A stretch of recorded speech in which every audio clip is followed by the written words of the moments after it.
my favourite thing about working at Answer has to be the people. I know it's a cliche and you're probably thinking, you're just saying that because it's your job, but it genuinely is. You know, this group of people under this roof are some of the most talented, inspiring, just like wonderful people that I've ever met. I think they're so, you know, everyone is so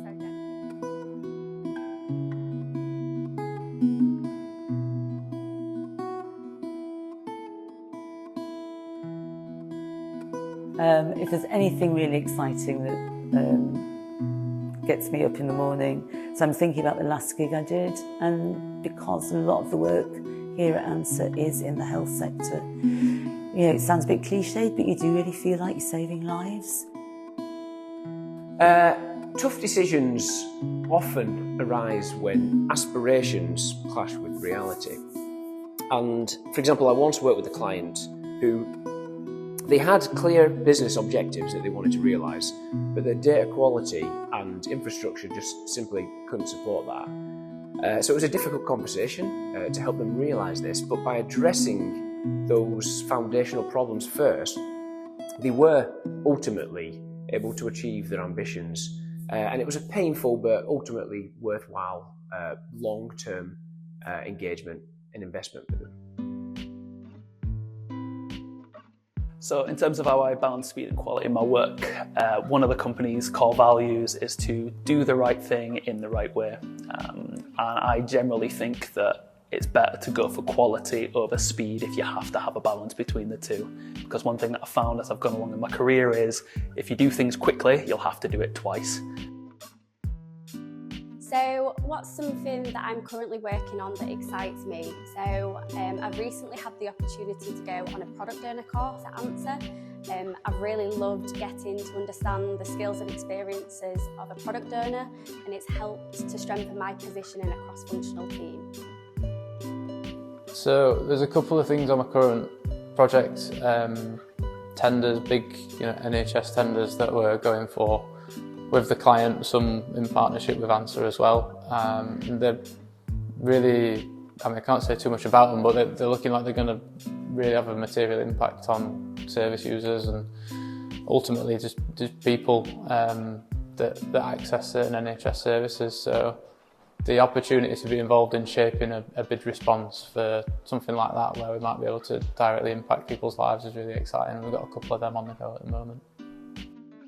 I get involved in everything I can, to be honest. So there's project work, account management, business development, running the data cap, various internal administrative duties and the wider organisational strategic objectives. And I do that because I'm keen to help this organisation grow, which is to the benefit of everybody, our staff, our clients and beyond. But also, it might sound a bit cliche, but I want to be the change I want to see in the world and lead by example. I'd say that it's a company full of real people. So I did do a university placement year where I worked at a company that I'll say didn't have a strong company culture, and the thing that really shocked me most of all was that when I came here, it was full of real people, it had a really good company culture, and it felt like I was working with real people. I've got my own team outside of my project team. So, if there's a challenge on my project that either don't feel comfortable approaching initially or I'm not sure how to go about it, I've got like a second team that, it's a really safe environment no matter what. There's no stupid questions in there. I can go and get some advice from them first and then bring that back into the client environment. I've had a very atypical path today. So for about 15 years I was in academia, working in cardiovascular medicine and tropical medicine.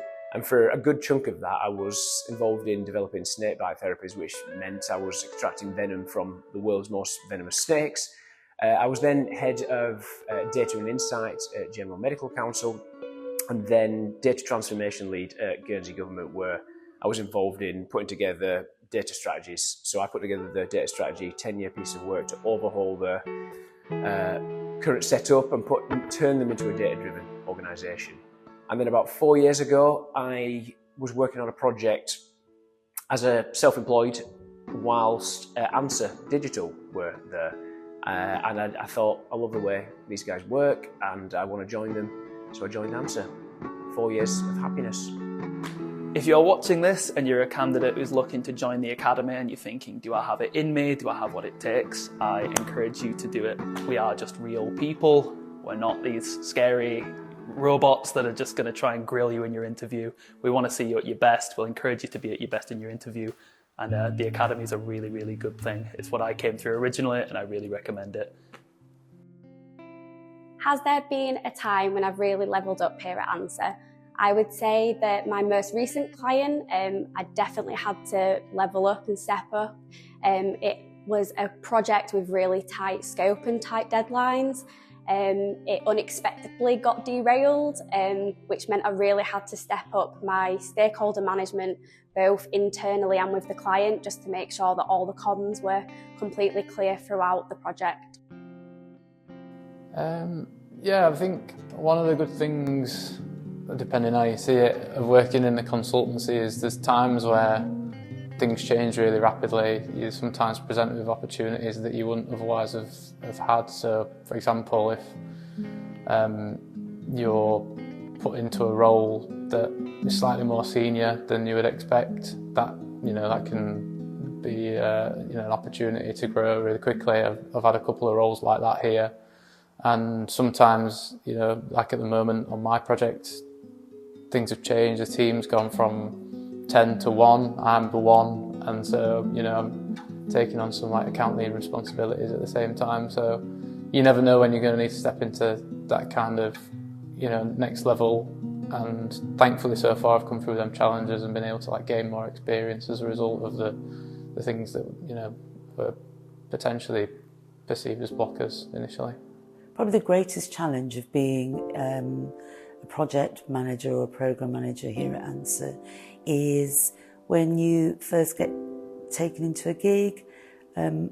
Within that role, you are front of house, so you're the sort of face to the client. But equally, you've got the team behind you, and they're looking to you to build a good team feel, create a healthy environment where that team can be the best they can be. I think it's really important to get people together. I'll often I did it this morning, having a chat over Teams with someone. There was a bit of confusion, and I just said, let's have a meeting. We brought the right people into the room and hash it out, and on a 5-minute meeting we've got an answer to what we want to do. So yeah, just communicate, be honest. How would I describe the team in one word? I would definitely say that is nurturing, because everybody in the company is so supportive. Collaborative, I would say. Everyone's willing to lend a hand and share their knowledge, and that makes a huge difference. Unified is what I'd say. I've been in teams that work well together. I've been in teams that, thankfully, not Answer teams, but I've been in teams that don't work so well. And I'd say this one, more than anything else, is unified. I have said it a few times already, so it probably won't surprise you, but the word I would use is inspiring. I do genuinely go home every day feeling inspired by my team and by the people I work with, whether that's just through, a tiny chat I've had in the kitchen, or a massive project presentation that I've been lucky to watch. I just feel inspired by the dedication really to their craft, and the energy and the passion that our people bring to work every day. I think truly does leave me inspired. I would have to say supportive, but I also want to say resilient, and committed. I've said 3. Yeah, committed definitely. Everyone really does want to do the right thing, so that drives behaviours like being supportive and committed. And yeah, 3 words, not 1. Yeah, it's tough, isn't it? Because 1 word's not many. I think adaptable probably, because being a business analyst, you could go into any different scenario, and we're supposed to be the people that have a handle on like the wider picture of what's going on within the project. So you have to be adaptable to be able to land somewhere and quickly get to grips with what's going on, who you need to know, and how you're going to get something done. So probably adaptable. Well, my favourite thing at working at ANSA has to be what brought me here in the first place, and that's the people. I know it's really cliched, but the people you work with every day, they're like your family. You have your ups and downs, but essentially you've got to have these honest relationships with people, get on with them, be able to work with them day in, day out. Everyone here is so friendly and accepting and supportive, and that drives the culture, and it's very much family feel. It feels like a place where you can grow, where you can be vulnerable, make mistakes, but still learn from them, not be judged for them, and where you can progress and develop in your role, and also personally, and essentially grow up. So definitely the culture and the people make this the reason why I come in every day.